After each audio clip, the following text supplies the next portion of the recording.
Hi guys, Dr. Pete here. Today I want to talk about high performance schools. Now we all know that's about building places where staff and students can flourish. And today I want to zoom in on students flourishing.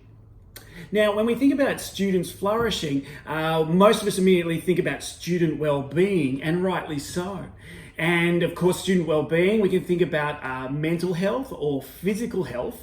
And indeed, we have a role to play as a school there, but we also have duty of care and scope of practice considerations. One area where we're entirely responsible and need to do all we can is in student self-efficacy.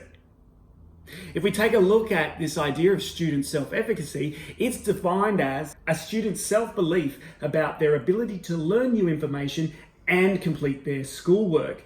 And there's 4 factors that make up student self-efficacy. The first factor is a student's ability or their confidence levels to be able to complete their work.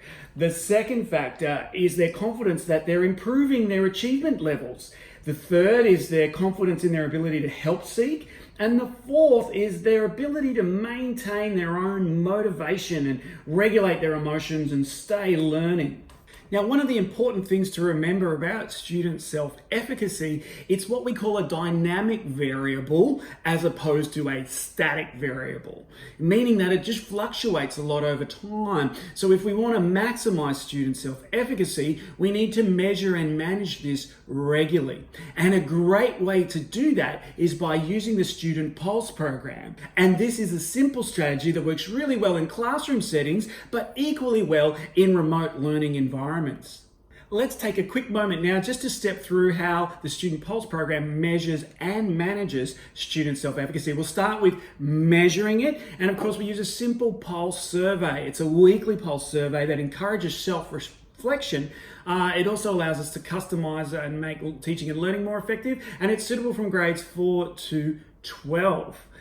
We generate data from such a survey, and you can have classroom level scorecards that students can engage in, as well as the teachers to fine tune and plan the weeks and months ahead. And you can have executive level summary scorecards, which are fantastic for middle and senior leaders to be able to identify trends and opportunities to improve. If we think about how the Student Pulse program then manages student self-efficacy, we've got Wellbeing lesson plans suitable for that upper primary, early secondary and senior secondary years. We've got warm-ups that are targeted for each of the 4 factors of student self-efficacy, and we've got reflection tools and goal-setting tools. Again, one for that upper primary environment and one for the secondary environment. And they do this weekly to be able to constantly self-evaluate and make tiny tweaks in their self-efficacy, which leads to big differences in their grades.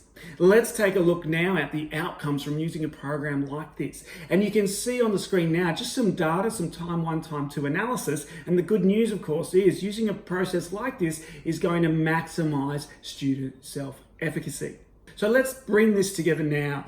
As we've said in this quick video, we want to maximize student self-efficacy because that's the number 1 aspect of student well-being we need to be deeply invested in as a school if we want students to flourish. And when students are flourishing, of course, we're well on our way to building high-performance schools. If you'd like to find out more about the Student Pulse program, the links are on the screen now. And until next time, bye for now.